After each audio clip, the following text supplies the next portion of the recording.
Operation Sindoor attacks ని successful చేసింది Indian army.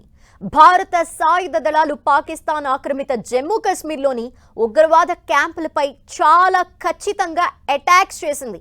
అంతర్జాతీయ సరిహద్దుకు 100 కిలోమీటర్ల లోపున్న ఉగ్ర స్థావరాలని భారత సైన్యం టార్గెట్ చేసింది. భారత సైన్యం మొత్తం 9 ఉగ్రవాద శిబిరాల్ని లక్ష్యంగా చేసుకుంది. ఇందులో 4 పాకిస్తాన్లో బహవల్పూర్, మురిద్కే, సియాల్కోట్ వంటి ప్రాంతాలు, 5 పీఓకేలో కోట్లీ, ముజఫరాబాద్ వంటి ప్రాంతాలున్నాయి. అర్ధరాత్రి 1:44 సమయంలో దాడులు ప్రారంభమయ్యాయి. భారత వైమానిక దళం, సైన్యం, నేవీ సంయుక్తంగా దీన్ని నిర్వహించాయి. భారత వైమానిక దళం రాఫెల్ యుద్ధ విమానాల నుంచి SCALP, Storm Shadow cruise missiles, HAMMER smart బాంబుల్ని ఉపయోగించింది. ఈ దాడులు భారత గగనతలం నుంచే చేసింది ఎయిర్ ఫోర్స్. సరిహద్దుకు 100 కిలోమీటర్ల దూరంలో బహవల్పూర్లో జైషే మహమ్మద్ ప్రధాన కార్యాలయం ఉంది. మురిద్కే, సాంబా ఎదురుగా సరిహద్దుకు 30 కిలోమీటర్ల దూరంలో లష్కరే క్యాంప్ కార్యాలయం ఉంది. ఇక్కడే 26/11 ముంబై దాడులకు పాల్పడిన ఉగ్రవాదులు తలదాచుకున్నారన్న సమాచారం కూడా ఉంది.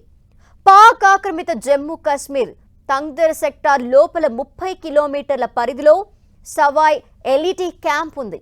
రాజౌరికి ఎదురుగా నియంత్రణ రేఖకు 15 కిలోమీటర్ల దూరంలో ఎలిటీ కోట్లీ క్యాంప్ ఉంది. ఇక్కడ దాదాపు 50 మంది ఉగ్రవాదులు ఉన్నట్టు సమాచారం. అంతర్జాతీయ సరిహద్దుకు 15 కిలోమీటర్ల దూరంలో సియాల్కోట్ సమీపంలో హెచ్ఎం శిక్షణా శిబిరం మొహమూనా క్యాంప్ ఉంది. సరిహద్దు నియంత్రణ రేఖ పూంచ్ రాజౌరికి 35 కిలోమీటర్ల దూరంలో గుల్పూర్ ఉంది. 20 ఏప్రిల్ 2023న పూంచ్లో జరిగిన దాడులకు, జూన్ 24న బస్సులో ప్రయాణిస్తున్న అమాయక యాత్రికులపై దాడికి ఇక్కడి ఉగ్రవాదులే కారణమని సమాచారం. ఈ శిబిరాలు లష్కరే తోయిబా, జైషే మొహమ్మద్ వంటి ఉగ్రవాద సంస్థలకు చెందినవి. ఇవి భారత్పై దాడుల్ని ప్లాన్ చేసి నిర్వహించడంలో పాల్గొన్నాయి. ముఖ్యంగా మురిద్కేలోని మర్కజ్ ఏ తోయిబా 26/11 ముంబై దాడులకు కేంద్రంగా ఉంది. పెహల్గాం దాడిలో కూడా ఇది కీలక పాత్ర పోషించింది.